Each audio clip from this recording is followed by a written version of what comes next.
Tem momento na história do cinema que a gente não consegue mais separar da própria memória. Não é uma cena de ação insana, não é efeito visual que destrui a física, não é nem uma sequência de luta memorável, é uma música, uma voz, castelo de gelo no topo de uma montanha e uma mulher com poderes que ela passou a vida inteira tentando esconder, finalmente abrindo meio de tudo e dizendo: tá bom, chega, eu vou ser como eu sou. Se você estava vivo em 2013, e especialmente se tinha uma criança em casa ou será, a criança mate porque sabe exatamente do que eu estou falando. Frozen, uma aventura congelante não foi só filme. Uma dessas obras que surgem de tempos em tempos e organizam tudo em volta delas. O mercado, a conversa pública, os padres da indústria. Como é que uma canção de animação infantil vira hino de empoderamento, trilha sonora de protesto, música de formatura, tema de casamento e símbolo de uma guerra só ao mesmo tempo? Como é que uma história sobre duas e mais boneco de neve falante consegue arrancar lágrimas de adulto que jura de pejunto que não chora em animação? Isso é o tipo de coisa explora Roger, não só o Oki, o enredo, os personagens, a trilha, mas o como e principalmente o porquê. Porque Frozen funciona desse jeito? Porque ele durou. Porque mais de 10 anos depois, a gente ainda está aqui falando sobre ele como se fosse relevante. Porque é relevante. Muito. Eu lembro do dia que assisti pela primeira vez. Era dezembro de 2013, num shopping cheio, com fila enorme para entrar na sala. Tinha gente de todo tipo, famílias com crianças pequenas, casais sem filhos, grupos de adolescentes que claramente foram por conta das crianças, mas estavam entusiasmadíssimos do lado de fora. A sala ficou em silêncio absoluto em vários momentos. E quando aquela música começou na cena do palácio, eu ouvi alguém na minha frente soltando nossa, bem baixinho, como se não tivesse conseguido segurar. Esse é o poder de Frozen. Mas antes de eu mergulhar de cabeça na análise completa desse filme, enredo, personagens, bastidores, a produção maluca, os números absurdos de bilheteria e tudo mais.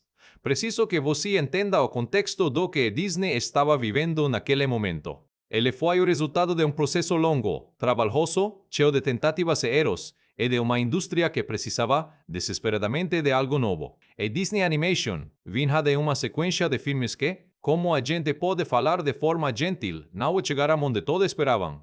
Bolt em 2008 foi decente, mas sem impacto duradouro.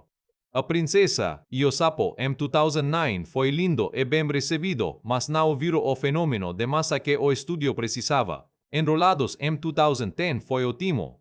E acho que como o tempo está sendo redescoberto como dos melhores da casa, mas ainda não tinha aquela faísca inexplicável.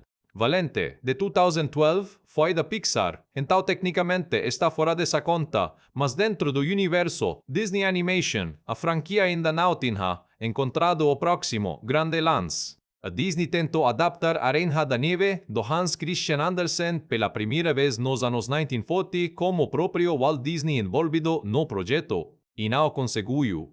Por décadas, essa história ficou engavetada porque ninguém sabia como contar ela de jeito que funcionasse cinematograficamente. O que aconteceu entre os anos 40 e 2013 que finalmente deixou. Essa história será uma das partes mais fascinantes da produção, e eu vou entrar nesse detalhe lá na frente. Por enquanto, o que eu quero que fique na cabeça de vocês é isso: Frozen, uma aventura congelante e dos filmes mais importantes da história recente da animação. Não só pela bilheteria, não só pelos Oscars, não só pelas músicas, mas porque ele mudou conversas. Ele reposicionou o que se espera de uma princesa Disney. Ele colocou duas mulheres como protagonistas absolutas de uma história de animação de alto orçamento numa época em que isso ainda não era garantido. E lhe fez a pergunta: o que é amor verdadeiro? E respondeu de jeito que quase ninguém esperava. A gente vai passar pela história, pelos personagens, pela produção épica, pelos bastidores loucos, pelos números absurdos e pelo legado que ele deixou. E eu prometo que quando você terminar de assistir esse vídeo, você vai querer rever Frozen com outros olhos. Bora! Frozen, Uma aventura congelante foi lançado nos Estados Unidos no dia 27 de novembro de 2013, véspera do Dia de Ação de Graças americano, que, para quem não sabe, é dos finais de semana mais lucrativos do ano para a bilheteria americana. E Disney claramente sabia que tinha algo nas mãos porque essa janela de lançamento não foi acidente.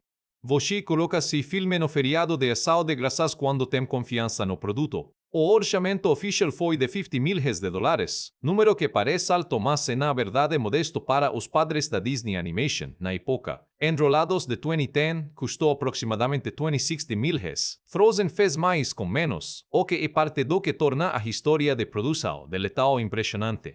A distribuição foi feita pela Walt Disney Pictures, produção da Walt Disney Animation Studios, o estúdio histórico que existe desde os tempos de Branca de Neve, mas que nos anos 2000 passou por uma reestruturação gigantesca depois da fusão com a Pixar e da chegada de John Lasseter como diretor criativo. Frozen é, em muitos sentidos, o primeiro grande fruto maduro dessa nova fase da Disney Animation. Mas espera, antes de eu falar sobre quem fez o filme, deixa-eu apresentar os diretores, porque eles são parte fundamental de entender por que Frozen saiu do jeito que saiu.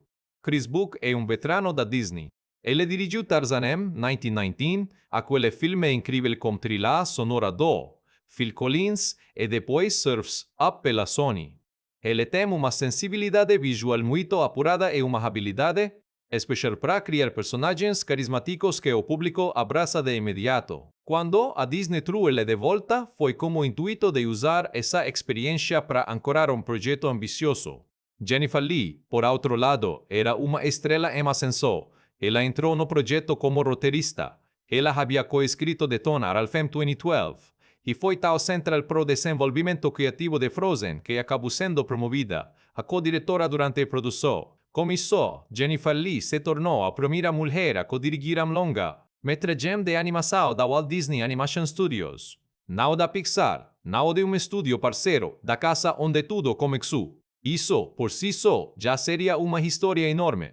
A trilha sonora foi criada pela dupla Kristen Anderson, Lopez e Robert Lopez. Robert Lopez já era famoso no mundo do teatro musical por Avenue, The Book of Mormon, dois espetáculos da Broadway que ganharam Tony Awards. E combinação de experiência teatral com a necessidade de criar músicas para animação gerou algo que raramente se vê. Canções que funcionam tanto como números musicais dramáticos quanto como hits de rádio acessíveis.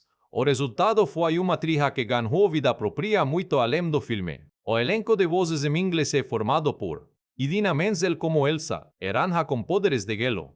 Menzel era conhecida por Wicked na Broadway, onde interpretou Elphaba, e por Rent.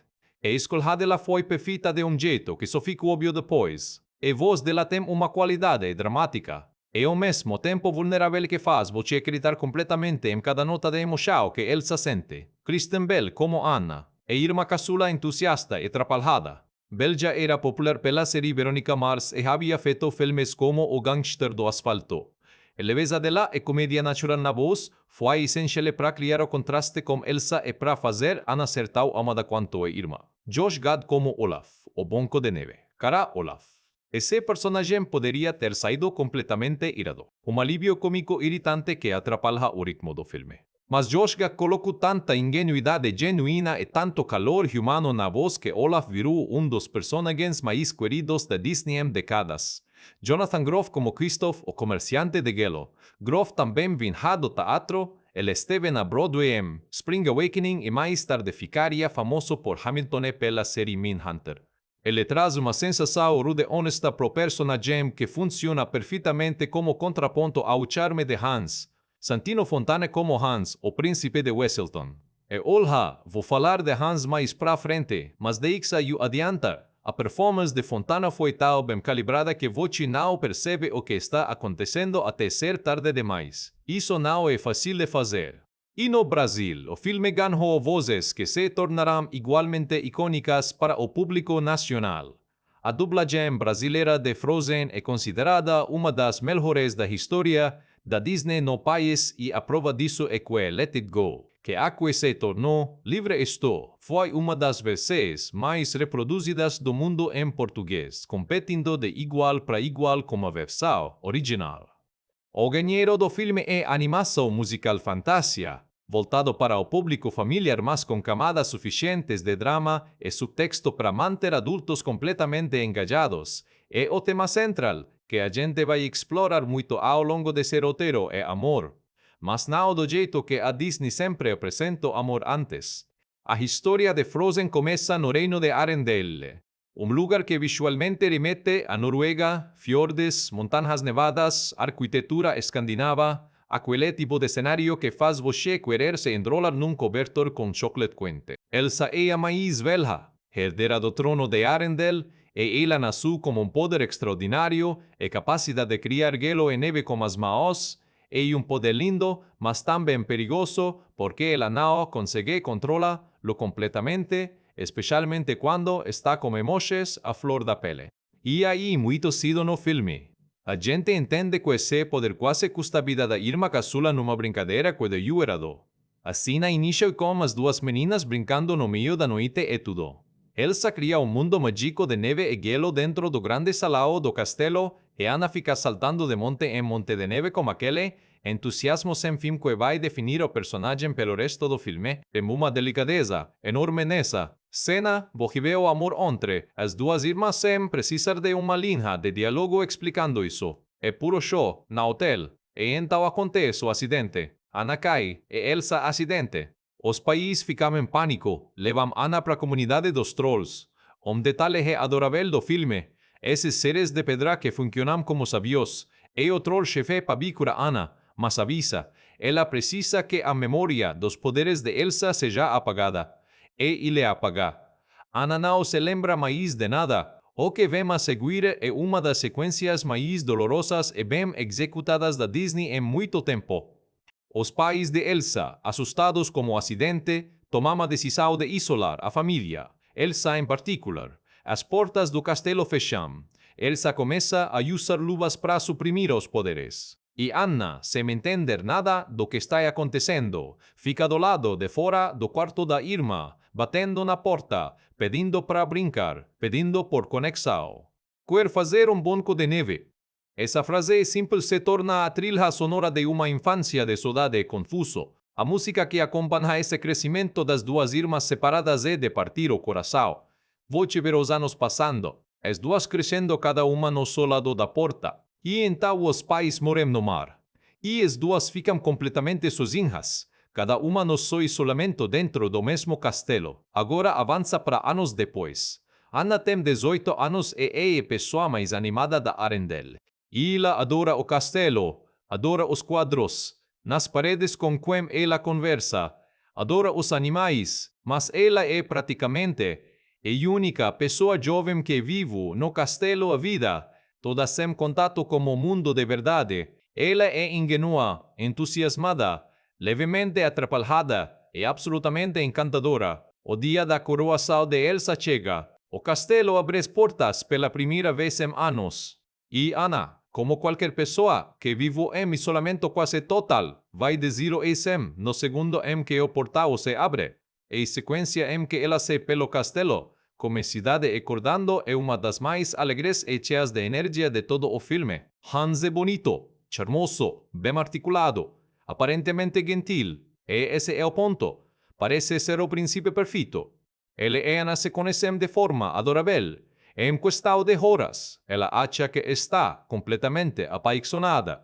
Eles cantam juntos, descobrem que têm tudo em comum, e Anna volta para a festa de coroação com a ideia de que encontrou o amor da sua vida.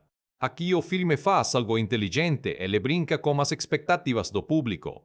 A maioria de nós cresceu assistindo filmes da Disney onde voce com esse o príncipe perfeito, canta uma música e pronto, é amor. Frozen deixa a voce acreditar nisso completamente.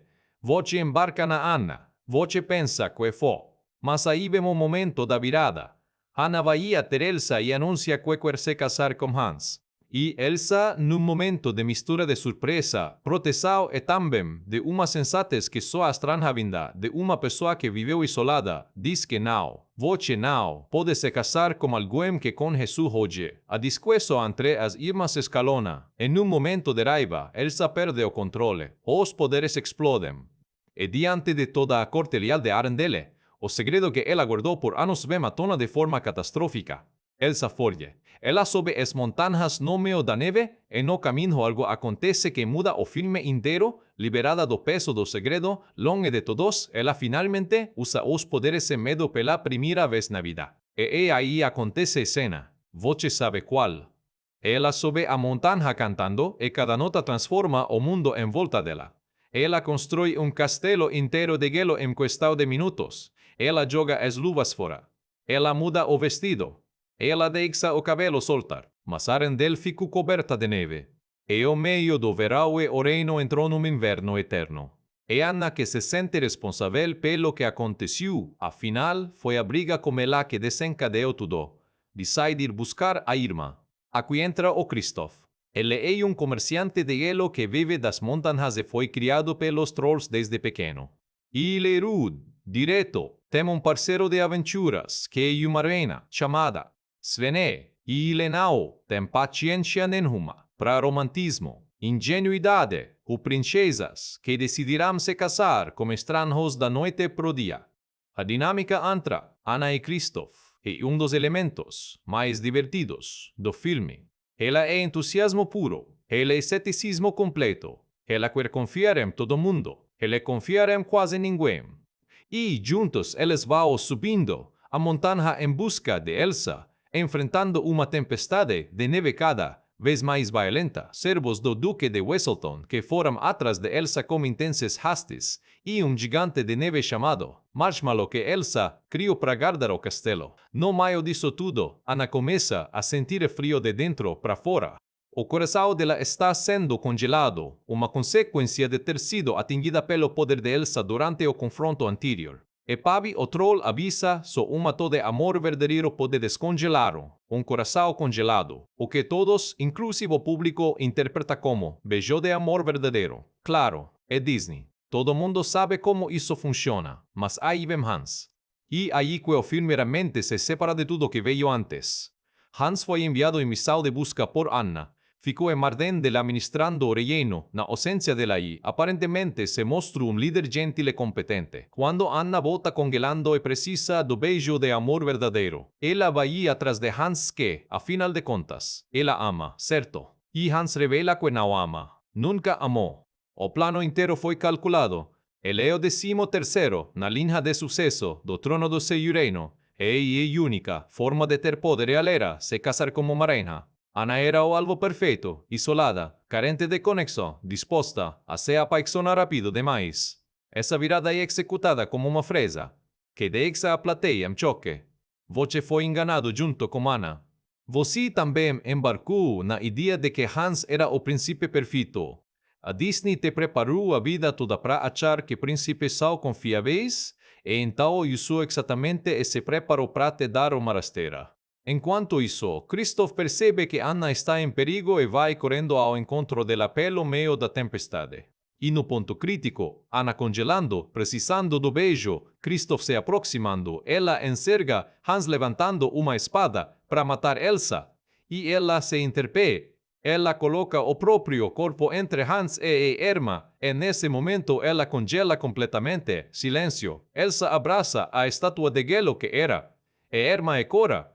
A hielo começa a derreter, porque o ato de amor verdadeiro, o que descongelou o coração de Anna, não foi um beijo romântico, foi ela arriscando a própria vida para salvar a irmã. Amor verdadeiro entre irmãs, simples assim, e profundo assim. Elsa entende que o amor, não o medo, é o que controla os poderes. O inverno se desfaz. Arendelle volta ao verão. Hans é jogado num barco de volta pro reino dele. O Duque é expulso ao verdadeiro reino dele. O Duque expulso Arendelle dele.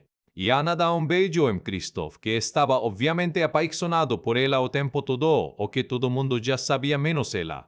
E a última cena do filme é das duas irmãs juntas, Anna e Elsa, num momento de leveza que é o oposto emocional daquela cena de abertura onde elas brincavam separadas por uma porta. Agora elas estão do mesmo lado.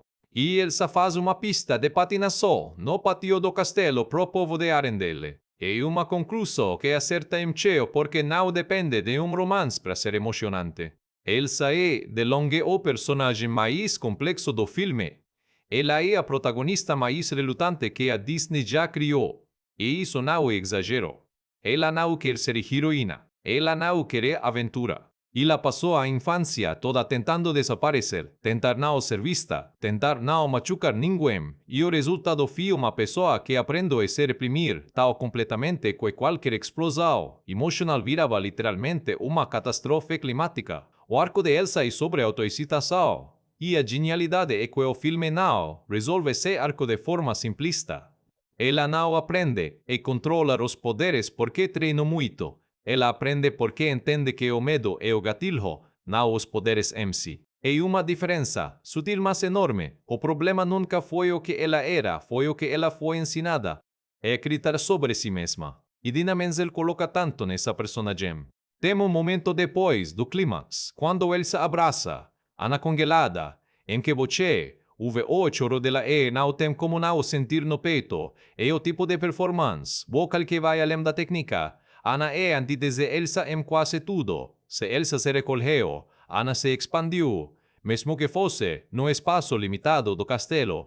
E ela é barulhenta, desagitada, fala demais. Cam chocolate no café da manhã e acredita sinceramente que o mundo é um lugar bom. Mas aqui é onde fica interessante. Ana não é ingenua de forma idiota. Ela é ingenua de forma genuinamente humana. Ela quer conexo porque ficou anos sem ter. Ela se apaixona rápido porque nunca teve a chance de aprender o ritmo normal dos relaços. E la confia demais porque ninguém nunca a ensinou a desconfiar. A Ilsa a protege, a distância. Os pais morreram cedo, os servos eram profissionais, não amigos. Então, quando ela acredita em Hans, a gente não pensa que é burra. A gente pensa que é trágico. E quando ela se redime no final, não por um príncipe, mas pelo amor pela, e mais satisfatório de um jeito que parece conquistado. Kristen Bell faz, Ana Sol como alguém que você realmente poderia conhecer. Tem uma naturalidade na atuação dela, um timing cômico preciso e uma emoção genuína nos momentos pesados que tornam Ana muito mais do que um alívio cômico. Olaf merece uma pausa de respeito. Ele poderia ter sido o personagem mais irritante do universo dela. Bonachengo de neve falante que sona como verão. Em Mãos Cerradas, isso é um desastre, mas Josh Gad consegue fazer algo raro. Ele transforma Olaf num veículo de sabedoria emocional sem torná-lo chato ou forçado. A cena em que Olaf fala sobre amor é colocar as necessidades de outro à frente das suas. É uma das definições de amor mais honestas que a Disney já colocou num filme. É editada por um banco de neve, com gravidade zero. E você acredita completamente. Olaf funciona porque ele não tem medo de ser exatamente como ele é. E no contexto de um filme sobre uma personagem principal que passou a vida inteira com medo de ser como ela é, isso não é coincidência. Olaf é o contraponto temático de Elsa sem que o filme precise explicar isso em voz alta. Kristoff é o personagem que menos tem a ver com a fantasia clássica da Disney, e é exatamente isso que o torna refrescante. Ele é um cara normal. Bem, um cara normal que fala pela boca de uma rena e foi criado por trolls, mas dentro da lógica do filme, ele é o realista, o cético, o homem prático num mundo de magia e coroaces e príncipes encantadores. Ele é o primeiro amor romântico da Ana, mas o filme tem o bom senso de não colocá-lo como o eixo central da história. Ele existe em paralelo. Ele é importante, mas não é o ponto. E o beijo entre eles no final é quase uma nota de rodape, uma boa nota de rodape, mas claramente secundária ao abraço entre as irmãs. Hans é fascinante justamente porque é uma ausência. É ausência de substância, e ele é a máscara perfeita do príncipe encantador sem nada, por baixo, e o roteiro o usa como crítica direta ao próprio arquétipo que a Disney ajudou a criar. Ele é o que acontece quando você julga um livro absolutamente pela capa, quando você deixa a necessidade de conexar ou ofuscar o julgamento, quando o conto de fadas desliga o senso crítico. A revelação de Hans é memorável não só como twist narrativo, mas como argumento. Contos de fadas precisam ser mais honestos sobre amor. E Frozen tomou esse argumento como missão. Chris Buck e Jennifer Leigh criaram uma parceria de direção que, na prática, funcionou dividindo as forças de cada de forma muito complementar. Buck, com décadas de Disney nas veias, tinha o domínio visual, o ritmo da animação, a sensibilidade para cenas de ação e a experiência de saber exatamente quando uma sequência precisa respirar. Lee, com sua formação em escrita e seu instinto dramático aguçado, ancorou o desenvolvimento emocional dos personagens e a coerência narrativa do roteiro. O resultado é filme que raramente trai o espectador em termos de continuidade emocional. Cada cena existe por motivo. Cada detalhe de personagem, cada escolha de figurino, cada cor no ambiente, tudo está a serviço da história, sendo contada. Uma das escolhas de direção mais importantes e menos discutida é a decisão de nunca fazer do vilão o ponto central, de tensão até o momento certo. O vilão de Frozen passa praticamente o filme inteiro disfarçado de aliado. Isso obrigou a dupla de diretores a construir tensão de outras formas, pelo isolamento de Elsa, pelo coração congelando de Anna, pela tempestade física, no mundo refletindo a tempestade emocional dos personagens. Quando o castelo está fechado, tudo é palha, madeira, aconchego forçado. Quando Elsa vai para as montanhas, a paleta muda completamente, brancos, azuis, cristais. E quando o final chega, é o amor de faz o inverno, o calor das cores volta de uma forma que quase parece física na tela. Jennifer Leigh fez algo no roteiro que poucos diretores teriam coragem. Ela manteve o foco na relação entre as irmãs mesmo, quando o impulso comercial seria explorar o romance de Anna e Kristoff. Num momento em que Disney estava testando seus limites, ela insistiu que a história mais importante era a das irmãs. E estava certa. O background dele também trouxe algo raro para filme de animação mainstream, personagens femininos que têm conversar sobre coisas além de homens. Elsa e Anna, quando estão juntas, falam sobre medo, sobre família, sobre identidade. O teste de Bechdel, que pede que dois personagens femininos tenham diálogo sobre algo diferente de homem, Frozen passa com nota máxima. Chris Buck, por sua vez, tem talento específico para criar momentos que ficam gravados na memória visual do espectador. Em Tarzan, foi a sequência de surf nas árvores. Em Frozen, é inegavelmente a construção do Palácio de Gelo, mas também há uma cena mais discreta que eu sempre destaco, o momento em que Elsa está no seu castelo sozinha e olha para Mao, vendo o gelo se formando nos dedos dela, e sorri para si mesma pela primeira vez no filme. É segundo, mas é segundo perfeito.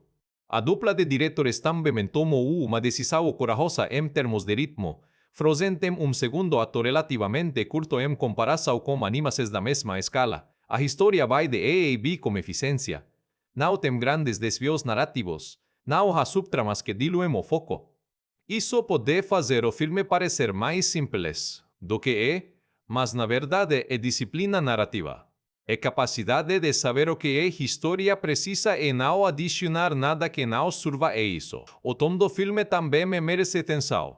Ele muda conforme a necessidade com uma fluidez impressionante. Pode ser pesado e sufocante na cena de Elsa trancada no quarto e usando luvas. Pode ser épico na construção do palácio. Pode ser silencioso e devastador quando ela congela. Essa amplitude de tom, sem parecer inconsistente, é resultado direto de diretores com habilidades diferentes que se complementam. E começa, como mencionei no início, com uma falha de décadas.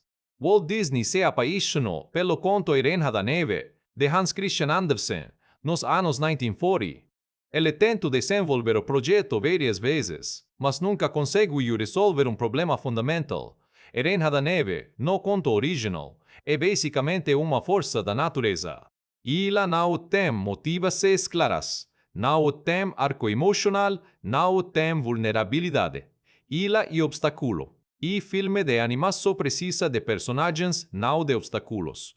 Por décadas, a adaptação foi e voltou para o engavetamento. Ao longo dos anos 80 e 90, houve outras tentativas internas na Disney de desenvolver o projeto. Nenhuma foi adiante. O problema criativo nunca foi resolvido, como você conta a história de Aranha da Neve de jeito que seja cinematograficamente emocionante. E virada veio de uma decisão que parece simples, mas foi transformadora. E se Aranha da Neve não fosse vilã, isso mudou tudo. De repente, o personagem que antes era obstáculo virou uma protagonista com história, motivação, medo e desejo. Elsa deixou de ser Aranha da Neve do conto e virou algo completamente novo, uma mulher poderosa que foi ensinada a ter medo de si mesma. Mas mesmo com essa decisão tomada, o desenvolvimento ainda levou anos. Jennifer Leigh entrou no projeto como roteirista em 2012, depois de trabalhar em Detona Ralph. E lá encontrou projeto em estado de fluxo. Várias versões do roteiro já haviam sido escritas, algumas muito diferentes da versão final. Em algumas delas, Elsa era explicitamente a vilã. Em outras, Anna nem existia como irmã. As duas eram estranhas. A decisão de fazer Elsa e Anna serem irmãs foi vivo. E ela veio acompanhada de uma decisão ainda mais crucial, que aconteceu durante a composição das músicas. Kristen Anderson, Lopez e Robert Lopez estavam trabalhando na trilha sonora em paralelo ao roteiro. E quando chegou a hora de escrever a grande música de Elsa, a canção que definiria o personagem, eles escreveram Let It Go partindo de uma premissa emocional, como seria se Elsa, em vez de ser uma vil que usa o mal para ter poder, fosse alguém finalmente se libertando de uma prisão interna. A música nasceu em dia. Kristen Anderson, Lopez descreveu o processo como quase transcendental e aí, Robert compondo de forma ininterrupta, sentindo que o personagem estava se revelando. Eles através da música. Quando eles apresentaram, a canção pro time criativo. A reação foi imediata e unânime, isso mudou com Elsa ira. E a partir dessa música, o roteiro foi reescrito de forma mais definitiva. Pensa no impacto disso. Uma música mudou personagem que mudou filme. Não é assim que normalmente se espera que funcione. Normalmente o personagem define a música. Aqui, a música define o personagem. A produção em si foi desafio técnico imenso. Frozen tem mais neve, mais gelo e mais efeitos de água do que qualquer filme de animação feito até aquele ponto. A equipe de tecnologia da Disney desenvolveu sistemas completamente novos para simular neve de forma realista, desde como ela cai, acumula, compacta e reflete luz. Desses sistemas foi chamado internamente de Matterhorn, em homenagem à montanha famosa. A cena de construção de gelo levou meses de trabalho de efeitos especiais. Cada cristal de gelo foi modelado individualmente. O resultado visual era tão detalhado que a equipe teve que reduzir a resolução em alguns momentos porque os computadores da época simplesmente não conseguiam processar tanta informação ao mesmo tempo. A animação dos cabelos de Elsa é lendária dentro da indústria. Os fios individuais, o movimento do trançado quando ela joga, o cabelo, a forma como a trança interage com o vento e o gelo ao redor. Tudo isso exige nível de simulação de física computacional que empurrou os limites do que era possível em 2013. A produção musical também foi excepcional em termos logísticos. Lopez e Anderson. Lopez escrevera mais de 25 músicas ao longo do desenvolvimento, muitas das quais não foram usadas no filme final. O processo de seleção e refinamento das músicas durou quase 2 anos. Do ponto de vista técnico, Frozen é uma obra-prima discreta.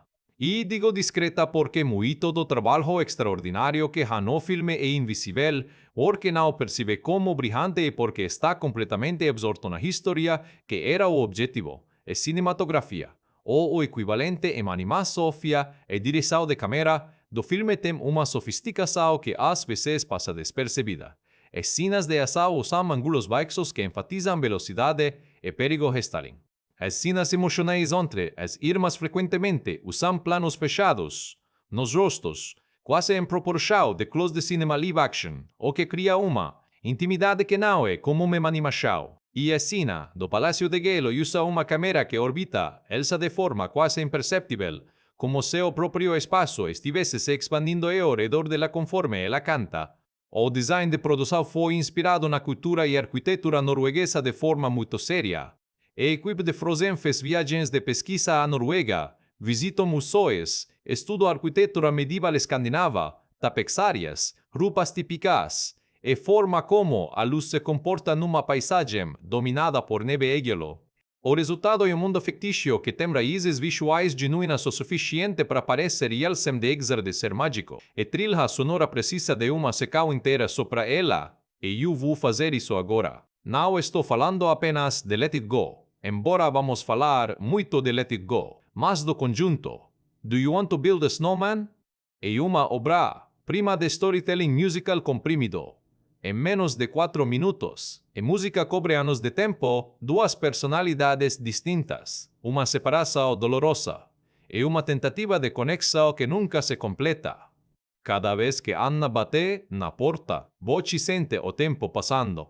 Cada vez que Elsa não abre, Bocci entende mais sobre o peso que ela carrega. Love is an Open Door é um número musical aparentemente leve que, assistido pela segunda vez sabendo quem Hans é, tem um subtexto sombrio que é de arrepiar. A letra fala sobre duas pessoas que se encaixam perfeitamente, mas o que Bocci percebe é que Hans está espelhando Anna, dizendo exatamente o que ela quer ouvir. For the first time in forever, captura Anna como uma perfeição quase impossível, entusiasmo puro, esperança ingenua e aquela energia de quem estava preso por muito tempo e finalmente foi solto, e então, let it go, cara. Em algumas línguas, existem versos múltiplas de diferentes intérpretes. No Brasil, livres tu. Entro nas paradas de música pop, não só de trilhas sonoras. A versão brasileira foi cantada por Luciane Fraga, que era a voz de Elsa na dublagem nacional, e depois uma versão especial foi gravada pela cantora Ana Bukoseki. A qualidade da tradução que precisava rimar, encaixar no ritmo e ainda carregar o peso emocional da letra original é considerada entre os melhores versos do mundo. Do ponto de vista técnico de composição, Let It Go é construída como uma progressão harmônica que começa contida e vai abrindo cada secão da música é mais ampla que a anterior, musicalmente espelhando o que Elsa está vivendo. No refrão final, quando a voz de Menzel alcança as notas mais altas, a própria arquitetura da música do espaço para isso acontecer. A ética do filme tem um ritmo que funciona de forma quase inconsciente. As cenas cônicas são agues, as cenas emocionais respiram. O filme tem 8 minutos de duração, que é conciso para a ambição do que está contando, e não tem gordura. Cada cena existe para algo. Os efeitos visuais de neve e gelo, já mencionados, são de fato revolucionários, mas tem outro aspecto técnico que merece atenção, a iluminação. A Disney desenvolveu um novo sistema de iluminação subsuperficial para Frozen que simula como a luz penetra na pele humana e se dispersa. O resultado são personagens que parecem ter uma qualidade orgânica e quente que animações anteriores não conseguiam replicar. Bom, agora, a parte que eu sei que vocês estavam esperando, bastidores. E Frozen tem histórias boas para contar. Primeira, a coisa ausência do Olaf. Em versões anteriores do roteiro, Olaf não existia. Ou existia em formatos muito diferentes do que vimos. A versão final de Olaf. Esse banco de neve ingenuo, filosófico e completamente encantado com a ideia de calor, surgiu de uma conversa sobre como tornar o mundo de Frozen mais leve sem sacrificar a emoção. Josh Gad foi chamado para fazer um teste de voz, improvisou boa parte do que virou o personagem, e quando a equipe ouviu, ficou claro que Olaf precisava existir exatamente assim. Segunda, Idina Menzel quase não fez o papel. Não porque não quisieram, ela quisera muito, mas porque ela tinha algumas preocupações sobre fazer cinema de animação após anos de teatro. O que a convenceu foi a complexidade de Elsa. Quando Menzel leu o roteiro entendeu que estava sendo convidada para interpretar um personagem com essa profundidade emocional, ela disse sim sem hesitar. Terceira, e essa é que me fascina, Elsa era vila até muito tarde no desenvolvimento. Parte dessa versão chegou a ser animada de forma relativamente completa antes de ser descartada depois que Let It Go mudou a perspectiva do personagem. Quarta, o rei e a rainha de Arendelle, os pais de Elsa e Anna, geraram uma teoria de faz que ficou famosa na internet por anos, Algumas pessoas acreditam que eles sobreviverão ao naufrágio, foram parar numa ilha tropical, tiveram um bebê e esse bebê é Tarzan.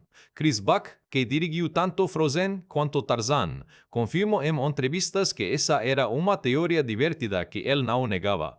Claro que oficialmente, a Disney nunca confirmou nada, mas a piada ficou. Quinta, assina em que Elsa construiu o palácio de gelo levou mais de um ano para ser completamente finalizada. A equipe de efeitos especiais contou que num ponto do desenvolvimento, o palácio inteiro tinha que ser reconstruído do zero porque o sistema de iluminação havia mudado e os cristais não estavam refletindo a luz corretamente. Mais de um ano de trabalho preciso ser repetido. Sexta, durante a produção, a equipe de animação fez uma descoberta acidental que se tornou uma das características visuais mais marcantes do filme. Quando testavam a simulação de neve na cena em que Elsa caminha na montanha, perceberam que as pegadas que ela deixava eram visualmente interessantes como metáfora. Ela estava literalmente marcando o mundo ao redor dela pela primeira vez. A sequência foi desenvolvida a partir daí. Sétima, o processo de animação de Anna e Elsa foi feito por equipes separadas intencionalmente. A lógica era que as duas personagens precisavam ter linguagem corporal e expressões distintas que refletissem suas personalidades opostas. Anna gesticula demais, perde o equilíbrio, se anima como corpo inteiro. Elsa é contida, precisa, cada gesto medido, até a grande cena de libertaço. Oitava, Alan Tudyk, que tem uma tradição de fazer. Aparece em filmes da Disney Animation. A escola foi deliberada para criar um contraste com a ameaça real de Hans. Enquanto o Duque é claramente o vilão, óbvio que todo mundo vê, Hans é o perigo que ninguém percebe. Nona, livre és tu. A versão brasileira foi gravada em condições bastante incomuns. Luciane Fraga, a dubladora de Elsa, no Brasil, gravou a faixa num estúdio pequeno, em São Paulo, com direção remota do time da Disney, nos Estados Unidos. O processo de sincronizar o peso emocional da performance em português com a gravação original em inglês levou múltiplas essays. O resultado final, segundo pessoas que estiveram envolvidas na produção, superou as expectativas de todos. Décima, existe uma cena deletada do filme onde Elsa, após construir o palácio, tem uma sequência mais longa explorando o espaço que criou, pois como se ela estivesse conhecendo a si mesma naquele ambiente. A cena foi cortada por questões de ritmo, mas é visualmente deslumbrante. Alguns frames e concept arts dela foram publicados ao longo dos anos e mostram um trabalho de detalhamento impressionante que nunca chegou à versão final. Décima primeira, a dupla Lopes teve um prazo ridiculamente curto para entregar versões finais de várias músicas. Em pelo menos duas ocasiões, músicas que entram no filme foram compostas em menos de 72 horas porque o cronograma de animação exigia uma decisão imediata. Em suma, a música de Olaf sobre o verão foi uma delas, escrita em tempo recorde entregue quase intacta na versão que você ouve no filme. Décima segunda, e essa é boa, o nome Elsa não é aleatório. A Reina da Neve no conto de Hans Christian Andersen não tem nome. A equipe de desenvolvimento testou dezenas de nomes antes de chegar em Elsa. Alguns dos nomes descartados no processo incluem Lovisa e Duneruna. Todos nomes escandinavos. Elsa foi escolhido porque soava ao mesmo tempo clássico e acessível para o público global, sem ser tão genérico que perdesse o sabor nórdico. Frozen abriu nos Estados Unidos no dia 27 de novembro de 2013 com $67 milhões no final de semana de Ação de Graças. Um número forte, mas não explosivo. Nas semanas seguintes, em vez de cair na bilheteria, como a maioria dos filmes faz, Frozen aumentou. As famílias voltavam ao cinema. As crianças pediam para ver de novo. E de novo. As músicas começaram a vazar do cinema para casa, da casa para a escola, da escola para todo lugar. Let It Go entrou nas plataformas de streaming antes mesmo de o álbum da trilha ser lançado fisicamente, e o número de reproduções explodiu numa curva que os analistas de música descreverão como sem precedentes para um lançamento de trilha sonora de animação. No total, Frozen arrecadó $174 bilhões em bilheteria mundial. Em 2013, foi o terceiro maior lançamento do ano, atrás apenas de Homem de Ferro 3 e Gravidade. Foi o maior arrecadador de 2013 na América do Sul. E no Japão, um mercado historicamente difícil para animações ocidentes, Frozen quebrou recordes que estavam de há décadas. A crítica especializada recebeu o filme com entusiasmo quase unânime. No Rotten Tomatoes, Frozen acumulou 90% de aprovação entre os críticos. O consenso era consistente. O filme subvertia as convenções do gênero de forma inteligente. Tinha personagens femininos genuinamente complexos, uma trilha sonora de categoria excepcional e uma mensagem emocional que funcionava para todas as idades. Roger Ebert não estava mais vivo para escrever sobre Frozen. Ele faleceu em abril de 2013, mas o legado crítico que ele criou teria certamente apreciado um filme que faz exatamente o que ele valorizava: combinar entretenimento acessível com emoção genuína e algo a dizer sobre o mundo. No Oscar de 2014, Frozen ganhou 2 prêmios: Melhor Filme de Animação e Melhor Canção Original por Let It Go. A cerimônia teve um momento icônico que ficou na história. Idina Menzel foi apresentada por John Travolta como Adele Dazeem, uma gafe de pronúncia que virou meme instantâneo e, ironicamente, gerou ainda mais atenção para Menzel e para o filme. O impacto comercial além da bilheteria foi estratosférico. Produtos licenciados de Frozen geraram bilhetes adicionais em receita. Em 2014, houve escassez global de bonecas da Elsa. As fábricas simplesmente não conseguiram produzir rápido o suficiente para suprir a demanda. Parques da Disney ao redor do mundo adaptaram atrações para incluir Frozen. Shows de gelo, musicais na Broadway, peças em teatros ao redor do mundo, o universo Frozen se expandiu muito além de um único filme. No Brasil especificamente, Frozen teve uma penetração cultural notável. A dublagem de alta qualidade ajudou imensamente. Quando Libre Estou começou a tocar nas rádios convencionais, não só nas infantis, ficou claro que o filme havia cruzado a barreira etária e de gênero que normalmente limita a animações. Famílias falavam sobre o que o filme significava. Adolescentes identificavam Elsa como experiências de pressão social e supressão de identidade. Adultos revisitavam temas de isolamento e autoaceitação que o filme toca com surpreendente profundidade para uma animação infantil. Essa camada de conversa pública, esse nível de identificação pessoal com os personagens, é o que separa um grande sucesso comercial de um fenômeno cultural. Frozen foi os dois ao mesmo tempo e isso é extremamente raro.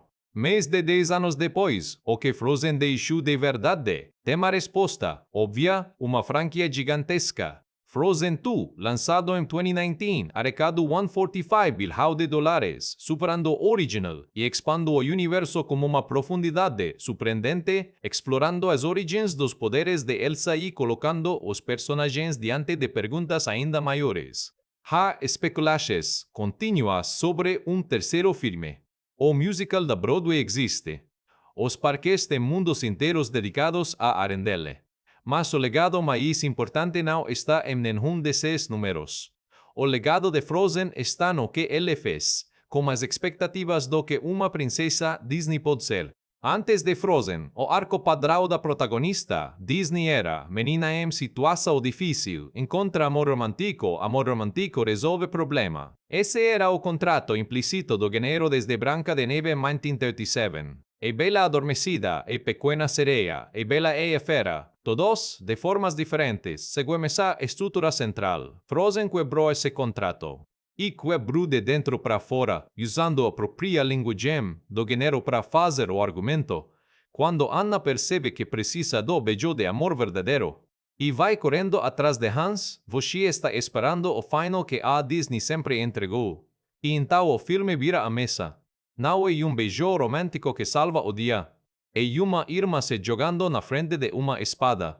Esse momento, tão simples na execução, tão radical na subversão, abriu uma porta. Depois de Frozen, a conversa sobre o que se espera das protagonistas de animação mudou de forma mensurável. Valente, da Pixar, havia dado passos nessa direção em 2012. Moana, de 2016, foi mais longa ainda. Raya e o Último Dragão, de 2021, não tem sequer interesse. Amor só. Essas mudanças não teriam acontecido da mesma forma, na mesma velocidade, sem a abertura que Frozen criou. O filme também mudou a conversa sobre dublagens. A qualidade da versão brasileira de Frozen elevou o padrão de expectativa do público brasileiro para localizagens de filmes de animação. Quando Livre-Estou funcionou tão bem quanto Let It Go emocionalmente, não como tradução aproximada, mas como obra em português, ficou evidente que investir numa dublagem de verdade tinha retorno. Isso influenciou decisões de produção em projetos subsequentes. Ha também o impacto em Let It Go como fenômeno separado do filme. A música foi usada como trilha de vídeos de coming out LGBTQ+ no YouTube durante anos. Pessoas usando a letra sobre a cita com Boque como metáfora para assumir a própria identidade. A Disney nunca endoba oficialmente essa leitura, mas nunca a registrou também. E o fenômeno foi real, documentado e tão amplo que chegou a ser citado em artigos acadêmicos sobre cultura pop representação. Olhando o filme hoje, com a distância de uma década, algumas coisas envelhecem menos bem. Os personagens masculinos, Christopher Hansen em particular, são relativamente rasos em comparação com Elsa e Anna. O ritmo do segundo ato, tal disciplinado no geral, tem dois momentos onde a história parece acelerar mais do que ganhar grandes reviravoltas.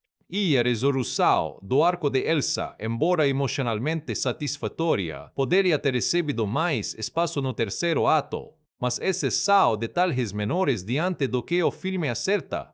O que Frozen acerta é fundamental. Ele diz que o amor mais poderoso não é necessariamente romântico. Ele diz que esconder quem você é não te protege, te destrói. Ele diz que as histórias de princesas podem ser sobre princesa, não sobre o príncipe que vai salvá-la. Ele diz as coisas como uma habilidade de entretenimento que não sacrifica. É mensagem pela diversão, nem a diversão pela mensagem. E faz tudo isso com um banco de neve obcecado por verão, duas renas, uma montanha de gelo e duas irmãs que mal conseguiram se ver por anos mas nunca deixaram de se amar. Isso não é pouca coisa. Na verdade, é muito raro. Toda geração tem aqueles filmes que marcam uma fronteira, antes e depois. Frozen é esse filme para uma geração inteira de crianças que cresceram ouvindo Livre Estou e aprendendo, mesmo sem saber que estavam aprendendo, que força não é suprimir o que você é, força é abrir a porta, jogar as luvas fora e finalmente deixar o frio entrar. Então você chegou até aqui. 11 partes depois, a gente cobriu o enredo, os personagens, a produção, os bastidores, os números, o legado. Mas sabe o que eu ainda não fiz? Eu ainda não mergulhei de verdade no que Frozen está dizendo nas entrelinhas, no subtexto, nas camadas que estão por baixo da superfície colorida e musical do filme. Porque Frozen não é só um filme sobre irmãs e gelo.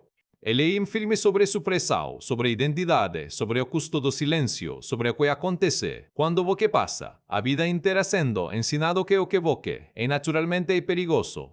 E essas camadas, às vezes sutis, às vezes gritantes, são parte do motivo pelo qual o filme tocou tanta gente de formas tão diferentes. Então, nessa parte extra, a gente vai a fundo. Vou falar sobre os temas centrais do filme com mais detalhe do que tive espaço antes. Vou falar sobre a leitura queer de Frozen, que é uma das discussões culturais mais interessantes que o filme gerou. Vou falar sobre Frozen 2 e o que ele acrescentou ao universo. E vou fechar com uma reflexão sobre o fenômeno global porque esse filme específico, nesse momento específico, gerou esse nível de ressonância no mundo inteiro. Bora começar pelo tema mais óbvio e ao mesmo tempo mais rico do filme. O tema da supressão, e porque ressoa tão fundo quando os pais de Elsa descobrem que os poderes dela machucaram Anna, a reação deles é imediata e compreensível. Isolar, esconder, suprimir. Conceal, don't feel, esconde, não sinta, esconde. É a instrução que define a infância, é a adolescência inteira de Elsa. É uma instrução que, do ponto de vista dos pais, vem do amor. Eles querem proteger a filha e os outros de algo que eles não entendem. Mas o que acontece com uma criança que cresce sendo ensinada que seus instintos naturais são perigosos, que o jeito que ela existe no mundo precisa ser controlado, escondido, suprimido, que é expressão genuína do que ela e pode machucar as pessoas que ela ama. Ela internaliza o medo. É exatamente isso que ela ama. É exatamente isso que o filme mostra. Elsa não é uma personagem que escolheu o isolamento por capricho ou por maldade. Ela foi condicionada a acreditar que o isolamento era a única forma de segurança. Para ela e para todo mundo ao redor. Ela usa luvas literalmente para não tocar o mundo. E quanto mais ela suprime, mais os poderes ficam instáveis, porque, e aqui está o ponto temático central do filme, você não pode ser para quem você é do que você sente. Isso não é uma metáfora sutil, é praticamente explícito no filme. Os poderes de Elsa são ativados pela emoção. Quando ela tem medo, o gelo explode. Quando ela está ansiosa, as coisas ao redor dela congelam. O ambiente físico ao redor dela é um espelho do estado emocional interno. É o inverno eterno que cobre. A renderle depois da coroação não é um acidente. É o resultado natural de anos de supressão chegando ao ponto de ruptura. Aqui fica interessante de verdade. O filme não pune Elsa por isso. Ele não diz que ela estava errada em ter poderes, ou que os poderes eram uma maldição que precisava ser curada. Ele diz que o problema era o medo que foi ensinado e ela aí que a solução não é controle forçado, mas a cita ao genuína. Let It Go é sobre isso. Não é sobre irresponsabilidade. Não é sobre abandonar obrigações. A letra fala sobre uma mulher chegando no limite do que consegue suportar de supressão e finalmente decidindo, naquele momento, que não vai mais se esconder. The cold never bothered me anyway. O frio nunca me incomodou mesmo. É uma declaração de identidade, não de rebeldia. Ela está dizendo isso que usou, que me ensinaram que era o problema. Na verdade, nunca foi um problema. O problema era o que eu acreditei sobre isso. A leitura queer de Frozen. Intensa ou interpretação? Tem uma conversa que existe ao redor de Frozen há mais de uma década e ela precisa ser abordada diretamente. Muita gente lê o arco de Elsa como uma metáfora sobre a identidade queer. Sobre o armário. Essa leitura não é invenção de fãs criando teorias doidas na internet. Ela é textualmente suportada pelo filme de formas muito específicas. Pensa nos elementos uma criança que nasce diferente de todos ao redor. País que, com boas intenções, decidem que o melhor é esconder essa diferença do mundo e da própria criança. Uma infância marcada pelo isolamento e pela mensagem de que a expressão natural de quem ela é pode machucar quem ela ama. Uma adolescência de solidão e supressão. Uma explosão no momento em que ela é forçada a ser vista. Fuga. E finalmente, num espaço longe de todos, pela primeira vez na vida, a liberdade de ser quem ela realmente é. Let It Go foi usada como trilha de dezenas de milhares de vídeos de coming out no YouTube. Pessoas usaram a música explicitamente como soundtrack da própria revelação de identidade, dizendo que a letra sobre citar quem voque e largar o medo do julgamento alheio capturava exatamente o que elas estavam sentindo. A questão foi intencional. Jennifer Lee, em entrevistas ao longo dos anos, foi cuidadosa nas respostas. Ela nunca confirmou que Elsa foi conscientemente escrita como personagem queer, mas ela também nunca rejeitou a leitura. O que ela disse, em várias ocasiões, foi que o arco de Elsa foi escrito sobre supressão de identidade de forma universal, sobre qualquer pessoa que cresceu sendo ensinada que quem ela é naturalmente é um problema. Kristen Anderson Lopes, ao falar sobre o processo de composição de Let It Go, descreveu a música como sendo sobre a experiência de chegar ao limite do que você aguenta de fingir e isso é uma experiência humana que transcende qualquer identidade específica. O resultado é um personagem que funciona como espelho para múltiplas experiências de supressão ao mesmo tempo. E isso, longe de ser uma ambiguidade vaga, é o tipo de escrita que cria personagens verdadeiramente atemporais, personagens que são específicos o suficiente para serem emocionalmente reais, mas abertos o suficiente para caberem em vidas muito diferentes. Se você é uma criança que está assistindo Frozen e vê Elsa, você reconhece sua experiência nela. Se você é uma pessoa que cresceu com ansiedade e foi ensinada a suprimir as emoções, Vo que reconhece sua experiência nela. Se vo que é alguém que simplesmente se sentiu diferente de todos ao redor por qualquer razão, vo que reconhece sua experiência nela. Isso é poder narrativo. E Frozen tem isso em abundância. O que Frozen 2 fez como legado em 2019. Frozen 2 chegou nos cinemas como peso de ser a sequência de dos filmes mais amados da história recente da animação. Missão Impossível, certo? Errado. Frozen 2 é, na minha opinião, dos filmes de animação mais ambiciosos dos últimos 10 anos. E ele não é melhor que o original no quesito impacto. Nada poderia ser. Porque nada tem a vantagem do elemento surpresa que o primeiro tinha. Mas ele é mais profundo em vários aspectos. E ele fez algo que poucas sequências têm coragem de fazer. Levou os personagens a lugares realmente desconfortáveis em vez de simplesmente replicar a fórmula do sucesso. Frozen 2 colocou Elsa frente a frente com a pergunta sobre origem, de onde vem os poderes dela, porque ela nasceu assim, o que isso significa sobre quem ela é e qual é o seu lugar no mundo. São perguntas filosóficas serias para filme que também tem banco de neve cantando sobre memória e uma arena executando stunts de asco. A Music Principle, Into the Unknown, que no Brasil ficou, para o desconhecido, foi uma escolha consciente de não tentar repetir Let It Go. Em vez de uma música sobre libertação, é uma música sobre hesitação, sobre ouvir chamado que voque não. E mais madura emocionalmente, mais ambigua e reflete onde Elsa está naquele ponto da jornada dela. O arco de Elsa em Frozen 2 resolve, de certa forma, o que o primeiro de isso em aberto, ela encontra onde pertence. E o lugar onde ela pertence não é no castelo de Arendelle governando, ao lado da Irma, e no Floresta Encantada, no mundo mágico que faz sentido com quem ela é. Ela não é reina de reino humano. Ela é algo mais. Alguns fãs ficaram divididos com esse final. E a ideia de Elsa se separando de Anna, indo viver em outro lugar, isso pode parecer uma resolução triste para uma história que se dedicou tanto a reconectar as duas irmãs. Mas olhando com mais atenção, o que o filme está dizendo é: amor verdadeiro não significa estar sempre junto. Significa querer o melhor pro outro, mesmo que o melhor seja uma vida diferente da que você imaginava compartilhar. Anna se torna reina de Arendelle. Elsa se torna algo sem nome, sem título, simplesmente quem ela é. E as duas ainda se amam, ainda se vistam, ainda são a história central. Só que agora cada uma ocupa o espaço que realmente é seu. É uma continuação corajosa.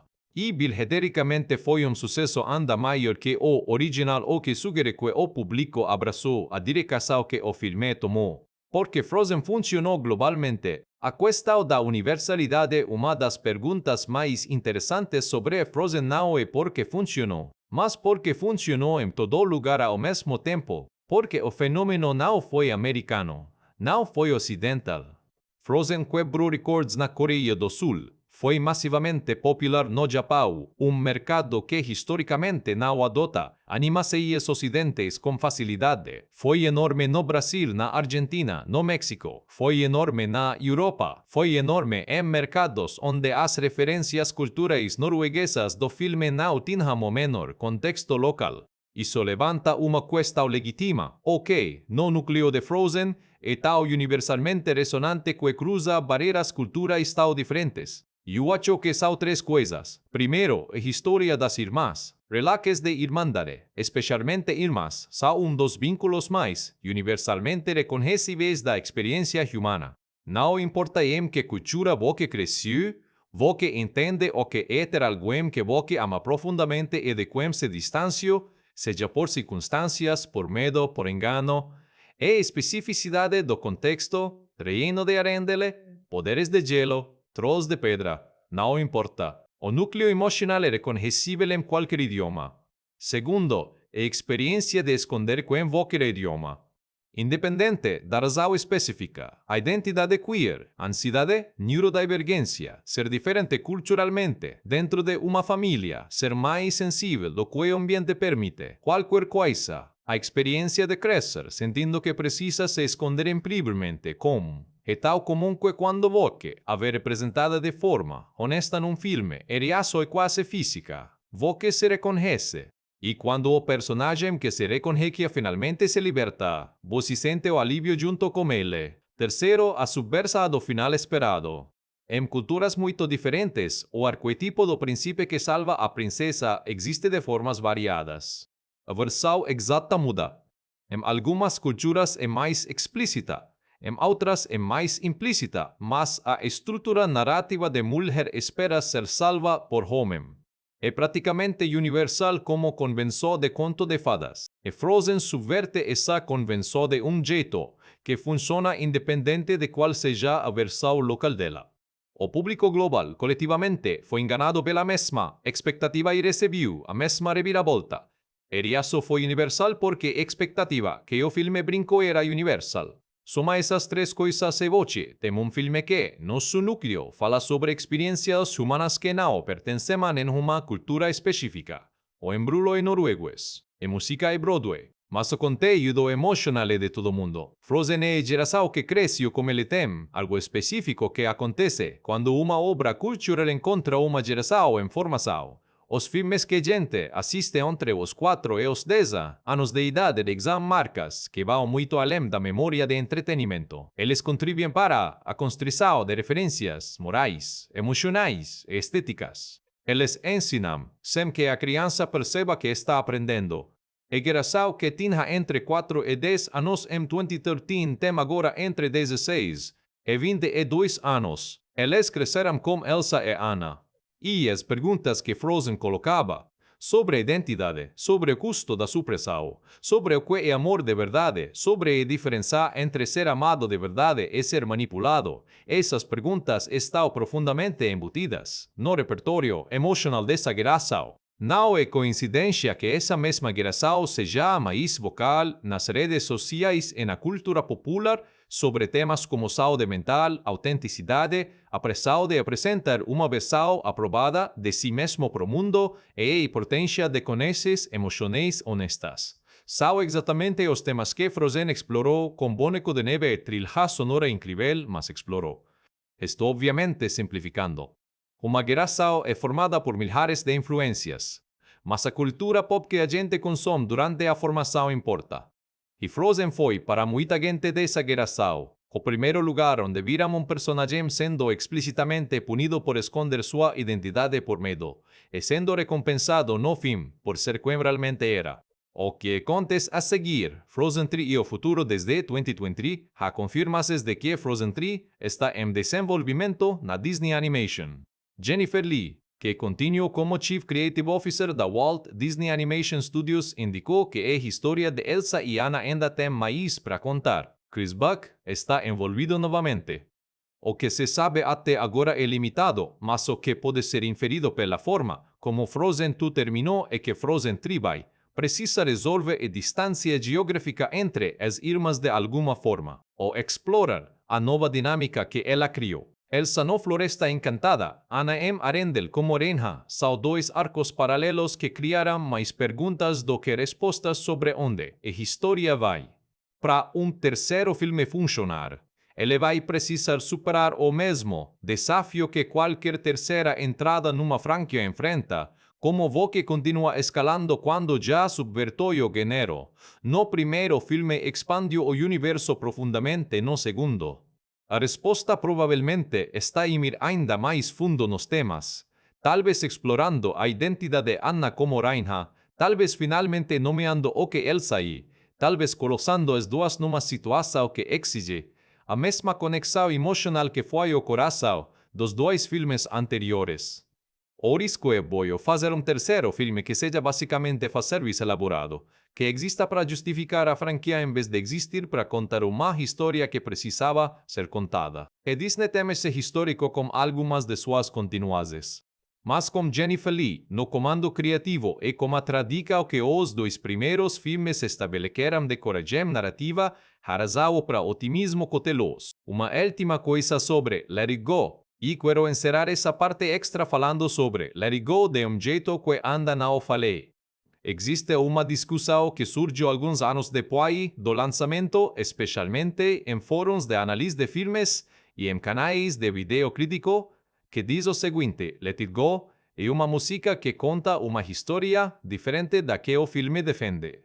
Elsa canta sobre largar o medo, sobre não se importar mais com as regras, sobre ser livre.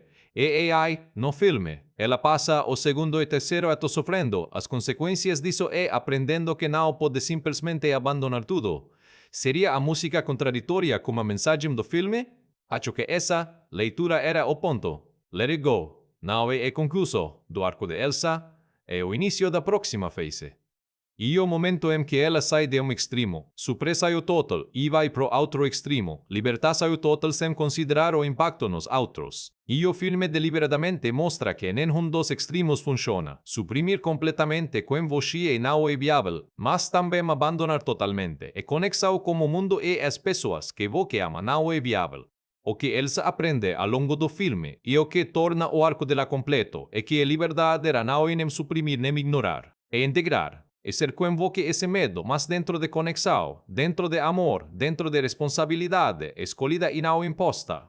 E a diferença entre jogar fora as luvas e dizer, não me importo com nada, e jogar fora as luvas e dizer, e confio em mim mesma o suficiente para existir no mundo sem me esconder. Essa distinção é sutil. É exatamente por isso que ela funciona. Se o arco fosse simples, surpresa ou ruim, libertaço boa, seria um filme de mensagem rasa. Por ser mais complexo, por mostrar que a liberdade, sem conexão também tem custo, ele se torna uma história sobre maturidade, emocional real. E Let It Go é parte disso. Ela captura um momento de ruptura necessária, não um destino final. E isso, paradoxalmente, é o que a torna tão permanentemente ressonante porque a maioria de nós já teve. Vai ter um momento de chega e eu não consigo mais fingir. E ouvir esse momento sendo cantado com aquela beleza, toda é catártico de um jeito que ve alemendou. Frozen é um filme que entende que as histórias que mais, um filme que entende que as histórias que mais. E 10 anos depois, com todo o barulho que ele gerou, com toda a franquia que ele construiu, com todas as graças que ele tocou, o que fica, no fundo, é isso. Duas irmãs, uma porta fechada. E o amor que não desiste mesmo assim? Dá, então a gente já foi fundo, já analisou o filme, os personagens, a produção, os bastidores, o legado, os temas, o subtexto queer, o Frozen 2, os temas, o subtexto queer, o Frozen 2, o fenômeno global. E o que anda queer mais? Honestamente, fico feliz, porque tem mais. Nessa parte, eu quero fazer algo diferente do que fizemos até agora. Em vez de olhar Frozen de forma isolada, eu quero colocá-lo em contexto. Quero comparar. Quero olhar para as influências que mudaram o filme, para o impacto que ele teve na indústria de animação como um todo, para como ele se posiciona dentro da história da Disney especificamente, e para onde a animação foi depois dele, porque Frozen não surgiu do nada. Ele é produto de uma tradição longa e complexa, e ao mesmo tempo ele é o ponto de virada que redefine parte dela. Entender onde ele se enquexa nessa linha do tempo e entender melhor porque ele importa, e porque vai continuar importando. Então cola comigo, que essa vai ser uma parte longa, densa e, eu espero, interessante de verdade, Frozen dentro da história da Disney. A história do estúdio é basicamente uma série de eras definidas por um conjunto de filmes, seguidas de períodos de declínio, seguidas de ressurgimento, e entender onde Frozen se enqueixa nesses ciclos é fascinante. A era de ouro original da Disney vai dos anos 1930 até o início dos anos 1940. Branca de Neve wa 1937, Pinocchio de 1930, Fantasia de 1940, Fantasia de 1940, Bambi de 1940, ba 1940, são filmes que definiram o que a animação poderia ser como arte. Walt Disney estava essencialmente inventando uma linguagem visual e narrativa do zero e fazia isso como uma ambição artística que raramente se viu na indústria desde então. Depois viram décadas de produções mais modestas, não ruins, mas claramente menos ambiciosas. Os chamados pacotes dos anos 40 e 50, filmes como Méritos e Deméritos e Fantasia, 2000 que eram colegas de segmentos curtos em vez de narrativas longas. Havia razões financeiras e logísticas para isso, mas o resultado foi uma percepção de estagnação criativa. O segundo grande pico veio como chamado Renascimento da Disney, que vai de 1990. A Pequena Sereia, A Bela e a Fera, Aladdin, O Rei Leio, Pocahontas, O Corcunda de Notre Dame, Hércules, Mulan, Tarzan. Uma sequência extraordinária de filmes que redefiniu as expectativas para a animação musical e para o que o estúdio era capaz de fazer. O Renascimento foi marcado por ambição técnica, trilhas sonoras de nível, Broadway e uma disposição para explorar temas mais complexos dentro do formato familiar. E então viéramos anos 2000, Atlantis, O Planeta do Tesouro, Lilo and Stitch. Este último como coração genuíno mas sem o alcance comercial dos filmes do Renascimento. Irmão Urso, A Galinha Esperta, Chicken Little, O Galinho, Chicken Little. E aí a Pixar dominou completamente a conversa sobre animação por quase uma década. Procurando Nemo, Os Incríveis, Ratatouille, Wall-E, Up, Toy Story 3, enquanto a Pixar entregava obra-prima. Atrás de obra-prima, a Disney Animation estava claramente perdida em termos de identidade criativa. E fu só como a Pixar em 2006 e a chegada de John Lasseter como diretor criativo da Disney Animation mudará isso.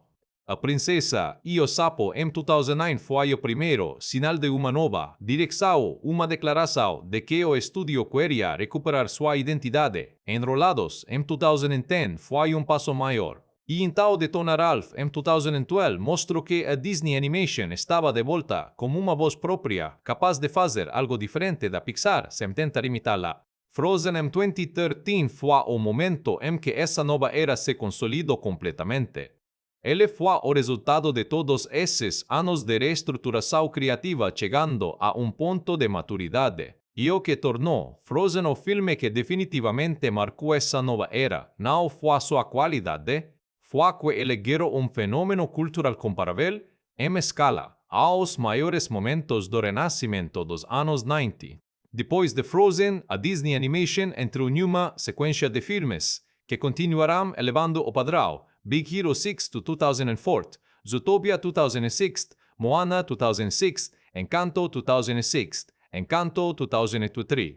Essa sequência, com altos e baixos, claro, só foi possível porque Frozen estabeleceu uma nova linha base de ambição criativa e comercial para o estúdio.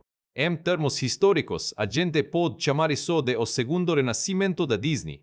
E Frozen é o seu A Pequena Sereia, o filme que abriu as portas. As influências que moldaram Frozen em um filme existe no vácuo. Frozen foi moldado por uma série de influências que vão muito além do conto de Hans Christian Andersen que serviu como ponto de partida. Vamos percorrer algumas das mais importantes. A tradição do musical da Broadway, Robert Lopez e Kristen Anderson. Lopez trouxeram para Frozen uma sensibilidade de musical de teatro que é diferente de como a Disney havia abordado música até então. Nos filmes do Renascimento, as músicas de Alan Menken, Howard Ashman e depois Tim Rice eram excepcionais, mas seguiam uma estrutura específica, canção de desejo, canção cômica, canção romântica, canção do vilão. Era uma estrutura clara, eficiente e que funcionava muito bem. Os Lopez trouxeram algo mais fluido. As músicas de Frozen existem num continuum emocional mais complexo. Do You Want to Build a Snowman? Não é uma canção de desejo no sentido clássico. É uma peça dramática que conta uma história ao longo de anos. Love is an Open Door parece uma canção romântica convencional, mas é, como discutimos, um número de manipulação disfarçado. For the First Time in Forever tem uma dualidade emocional. É mesma melodia usada por Anna como alegria e por Elsa como angústia, que é uma técnica típica de teatro musical sofisticado. Essa influência de Broadway foi deliberada. E Disney queria que Frozen funcionasse como um musical de teatro tanto quanto como um filme de animação. E funciona nos dois registros. As animações japonesas e o impacto do estúdio Ghibli pode ser uma influência improvável, mas há uma presença clara de sensibilidades ghiblianas em Frozen, especialmente na forma como o filme lida com personagens femininos. Hayao Miyazaki e o estúdio Ghibli construíram décadas de animação com protagonistas femininas que não precisam de resgate, que têm agência própria, que enfrentam conflitos genuinamente complexos. Nausicaa do Vale do Vento, A Princesa Mononoke, Spirited Away, o serviço de entregas da Kiki. Todos temem como protagonistas, femininas que são o motor ativo da narrativa, não figuras passivas, esperando por resolução externa. Jennifer Lee tem citado Miyazaki como influência em várias entrevistas. E quando você olha para Elsa e Anna como personagens, mulheres que resolvem seus próprios problemas, que temo amor entre elas como força narrativa central, que não dependem de homem para completar seus arcos, você vê claramente essa herança. Não é imitação, o próprio legado Disney, e a consciência de subverte. Lo Frozen é, em muitos aspectos, filme sobre filmes da Disney. Ele conhece a tradição em que está inserido e dialoga conscientemente com ela. A revelação de Hans como vilão só funciona porque o público foi treinado por décadas de filmes da Disney a acreditar que príncipes encantadores são confiáveis. A subversão do beijo de amor verdadeiro só tem impacto porque você conhece a expectativa que está sendo subvertida. E só cria uma relação peculiar com a tradição. O filme usa o repertório da Disney para criticar partes desse mesmo repertório e uma autocrítica embutida numa obra de entretenimento mainstream. E isso é genuinamente raro. A maioria das grandes franquias de entretenimento familiar não tem interesse em questionar suas próprias convenções e é arriscado comercialmente e exige uma confiança no público que nem sempre está lá. A Disney de 2013, sob a liderança criativa de John Lasseter e Jennifer Lee, tinha essa confiança. E Frozen é o resultado, Frozen vs. Pixar. É rivalidade fraternal uma conversa que inevitavelmente surge quando você fala sobre Frozen e a comparação com Pixar. Afinal, nos anos anteriores, Pixar havia dominado completamente a conversa sobre animação de qualidade. Up em 2009, Toy Story 3 em 2010, Brave em 2012, e Pixar era o padrão pelo qual todo filme de animação era medido. E então Frozen chegou, e pela primeira vez em muito tempo, o filme de animação que dominou a conversa cultural global não era da Pixar, era da Disney Animation. Para simplificar de forma provavelmente injusta mas sutil, a Pixar tende a construir mundos conceituais, muito elaborados e usar esses mundos como laboratório para explorar experiências emocionais humanas. Inside Out é literalmente o interior da mente. Usa uma casa voadora como metáfora para luto e aventura.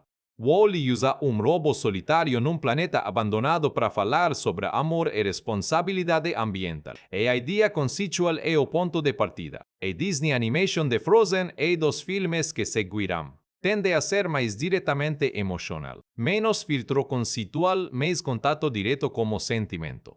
O mundo de Frozen é fantástico, mas o núcleo emocional, duas irmãs separadas por medo e mal-entendido, não precisa de mediacaso conceitual para funcionar. Você sente diretamente, nenhuma das abordagens é superior, são diferentes. E a coexistência das duas, sob o mesmo guarda-chuva da Disney e Pixar, criou uma diversidade de linguagem na animação que beneficiou o público de formas que a gente às vezes não para apreciar. O que Frozen provou, definitivamente, foi que a Disney Animation havia encontrado sua voz própria de novo. Uma voz distinta da Pixar, igualmente válida e capaz de gerar fenômenos culturais na mesma escala. O impacto na indústria de animação, além da Disney. O efeito que Frozen teve na indústria de animação vai muito além dos filmes que a própria Disney fez depois. Outros estúdios observaram o sucesso de Frozen e tiraram lições, algumas bem aplicadas, outras nem tanto. Frozen demoliu esse argumento com 1.007 bilhões de forma muito eloquente. Nos anos seguintes a Frozen, a quantidade de filmes de animação com protagonistas femininas aumentou de forma mensurável. Não é coincidência. Executivos de estúdio responderam a dados financeiros, e os dados financeiros de Frozen foram claros, o público estava pronto, queria pagar muito para ver que histórias de mulheres contadas com seriedade e ambição. Frozen demonstrou que uma trilha sonora de animação ainda podia ser um fenômeno cultural separado do filme, que músicas podiam ser da sala de cinema e entrar na rádio, no streaming, na vida cotidiana das pessoas. Isso gerou renovado interesse em musicais de animação depois de período em que animações sem música dominavam o mercado. Moana 2016, Coco 2007 da Pixar, Encanto 2021, tudo são, em parte, respostas à prova de conceito que Frozen ofereceu sobre o poder da música em animação. A terceira lição foi sobre subversão de expectativas. Depois de Frozen, vários filmes de animação tentarão reproduzir o efeito de twist narrativo que muda tudo, que Hans proporciona. Alguns funcionaram bem. Zootopia tutto sistema uma virada de vilão que é genuinamente surpreendente. Outros foram mais mecânicos. Você às vezes consegue sentir que o filme está a cortar. E talvez mais importante, Frozen mostrou que você pode fazer uma animação familiar que trata o público adulto como adulto. Essa maturidade emocional influenciou uma geração inteira de animadores e diretores que crescerão assistindo ao filme e foram trabalhar na indústria levando essa sensibilidade. Do ponto de vista de género, Frozen foi, como discutimos extensamente, marco. Duas protagonistas femininas com arcos completos, complexos e interdependentes. Uma antagonista que é feminina por padrão da narrativa. Hans é o vilão, mas o que ele representa é o perigo de confiar demais em aparências. E esse é o ensinamento que o filme dá especificamente através das experiências de Anna, uma mulher. A mensagem sobre a autonomia feminina e sobre o valor das relações entre mulheres é clara e bem executada. Do ponto de vista racial e étnico, Frozen é mais limitado. O elenco de personagens é predominantemente branco, o que reflete tanto a ambientação sudo-escandinaviana do filme quanto, de forma mais honesta, as limitações das discussões sobre representatividade na indústria em 2013. Christoph tem influências dos povos Sami na concepção do personagem. Os Sami são o povo indígena da Escandinávia e os criadores do filme visitaram comunidades Sami durante a pesquisa de produção, mas isso não se traduz de forma explícita na aparência umas características culturais do personagem na versão final. Isso não é uma falha isolada de Frozen, é uma limitação da Disney Animation desse período em geral. O que é relevante notar é que os filmes que vieram depois, Moana, Coco, Encanto, foram explicitamente mais cuidadosos com representatividade étnica e cultural. E parte da conversa que tornou esses cuidados mais presentes na indústria foi iniciada indiretamente por Frozen ter mostrado que personagens femininas complexas geravam identificação e sucesso. A lógica se estende. Personagens de origens diversas também geram identificação e sucesso quando feitos com seriedade. A leitura queer de Elsa que discutimos na parte anterior é outro aspecto de representatividade que merece revisitar aqui. A Disney nunca fez Elsa explicitamente queer em Frozen ou Frozen 2. Isso gerou frustração em partes do público LGBTQ+, que havia se identificado tão profundamente como personagem. A leitura metafórica está lá, inequivocamente, mas a confirmação textual nunca veio. Ao mesmo tempo, essa ambiguidade teve um efeito interessante. Ela permitiu que a identificação com Elsa funcionasse para um espectro muito amplo de experiências. Se Elsa fosse explicitamente queer, e a identificação como personagem por pessoas com ansiedade, ou neurodivergência ou qualquer outra experiência de sentir que precisa se esconder seria diferente, potencialmente mais limitada. A universalidade do personagem tem uma relação complexa com a ambiguidade representação. Isso não é uma defesa da ambiguidade como estratégia.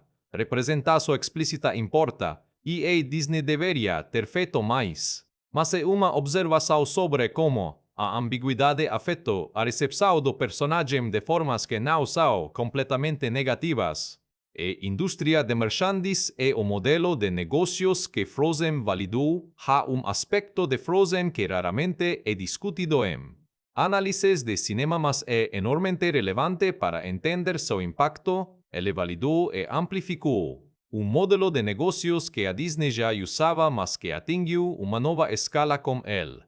O modelo funciona assim. O filme é o produto inicial, mas a receita verdadeira vem de décadas de mercadorias, parques temáticos, shows ao vivo, musicais, séries de TV, jogos, roupas, mochilas, lancheiras, fantasias de carnaval, toalhas de banho, cobertores, capas de notebook e literalmente qualquer outro objeto no qual você possa estampar o rosto de Elsa. A escassez de bonecas da Elsa em 2014, quando as fábricas não conseguiram suprir a demanda, Foi simbólica de algo maior. Frozen gerou nível de identificação de crianças pequenas com personagem que havia décadas não era visto. Talvez desde a pequena série M, 1989 e o Rei Leão M, 1994. E Disney havia visto algo parecido, mas Frozen foi mais amplo e mais duradouro. O impacto nos parques da Disney foi imenso. O mundo de Arendelle foi construído nos parques da Disney, ao redor do mundo. As filas para o meet and greet com Elsa e Anna consistentemente estavam entre as mais longas dos parques por anos. Encontrar Elsa numa vista, a Disney se tornou praticamente uma missão obrigatória para famílias com crianças pequenas. Para a indústria, a lição foi clara. Personagens com os quais crianças se identificam profundamente não só admiram, mas se identificam, querem ser essa a fonte de ouro do modelo de negócios de entretenimento familiar. E Frozen criou dois desses personagens ao mesmo tempo, em idades muito diferentes de identificação. As crianças pequenas queriam ser Anna, os mais velhos queriam ser Anna, os mais velhos queriam ser Elsa. Frozen e conversa sobre saúde mental, uma coisa que me fascina e como Frozen antecipo o contribuiu para uma conversa que só ficou mainstream alguns anos depois, e conversa sobre saúde mental. Em 2013, falar abertamente sobre a ansiedade, sobre o custo emocional de suprimir partes de si mesmo, sobre os danos causados por ambientes que exigem que você esconda com você essas conversas existiam, mas não tinham a visibilidade que tem hoje. E saúde mental não estava na agenda cultural de forma tão explícita quanto está em 2026. E Frozen colocou esses temas num filme de animação infantil, de forma acessível, de forma que crianças de 4 anos e adultos de 40 podiam assistir e sentir que aquilo estava falando sobre algo real. Elsa temo que, de certa forma, parece uma representação visual de ansiedade severa. Quando ela está com medo ou estressada, o ambiente físico ao redor dela reage, congela, cristaliza, fica incontrolável. E ela não pode simplesmente parar de ter esse efeito sobre o mundo ao redor.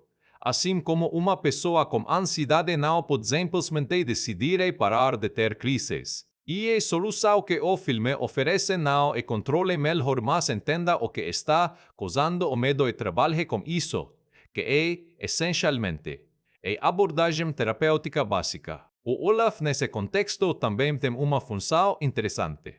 Ele é o personagem que existe completamente sem medo de sua própria natureza. Ele é um boneco de neve que ama verão.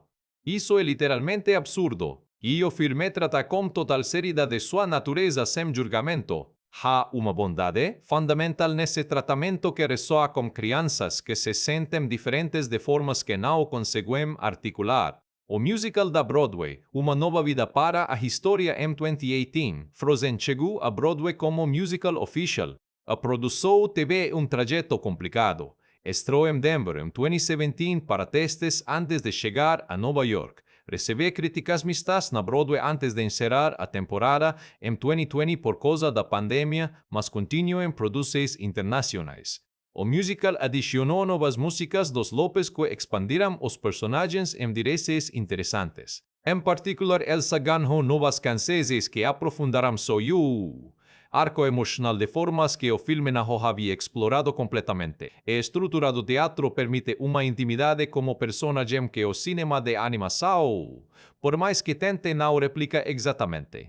O que é fascinante sobre o musical é que ele demonstrou que a história de Frozen não pertence ao formato de animação, que é robusta o suficiente para ser contada em outro meio e continuar funcionando. Histórias que sobrevivem à transposição de formato têm uma força narrativa fundamental que vai além da tecnologia ou da estética específica que destrói o mundo.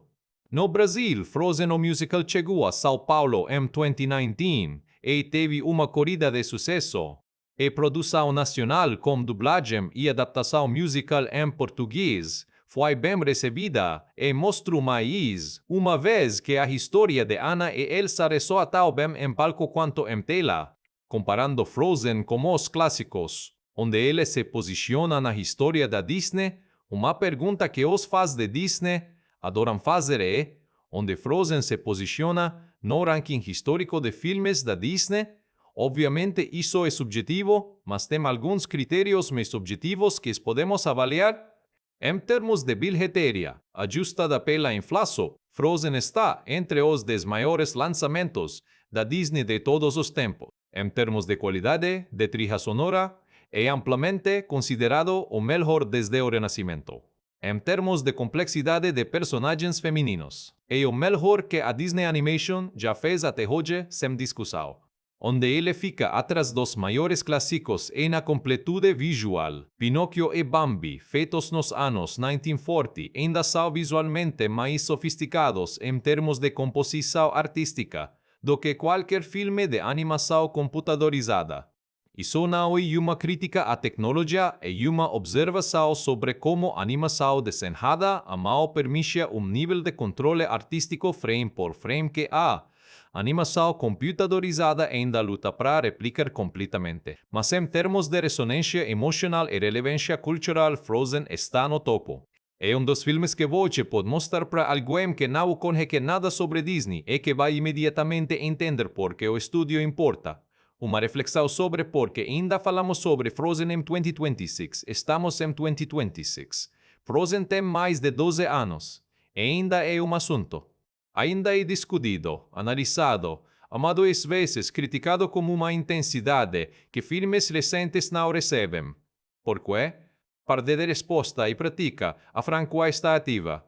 Frozen 3 está em desenvolvimento. Os parques da Disney ainda têm Arendelle em destaque. Então a Disney tem interesse financeiro em manter Frozen relevante e temos recursos para fazer isso. Mas isso não é suficiente para explicar por que adultos que assistiram ao filme com 12 anos ainda falam sobre ele como uma emoção genuína que vai além da nostalgia reflexiva, que ainda voltam para rever quando precisam de conforto, que ainda ficam com os olhos marejados em Do You Want to Build a Snowman? Mesmo depois de terem visto o filme 10 vezes. E esperança de que essa conexão pudesse ser recuperada, o medo de que o que você fundamentalmente pode machucar as pessoas que você ama. Essas experiências não envelhecem porque são parte da experiência humana de crescer e de amar. E Frozen, apesar de todos os castelos de gelo e bancos de neve e trolls de pedra, está falando diretamente sobre essas experiências como uma honestidade que o torna temporalmente relevante. Filmes que duram são filmes que sabem do que estão falando, Frozen sabe. E enquanto existirem pessoas que crescerão sentindo que precisavam esconder quem eram, por qualquer razão, em qualquer contexto, Frozen vai continuar sendo o filme delas. O filme em que uma reina de gelo jogou as luvas fora no topo de uma montanha e provou que o que ela era, que tanto medo causou, era também a coisa mais bonita do mundo. Isso não são. Isso fica.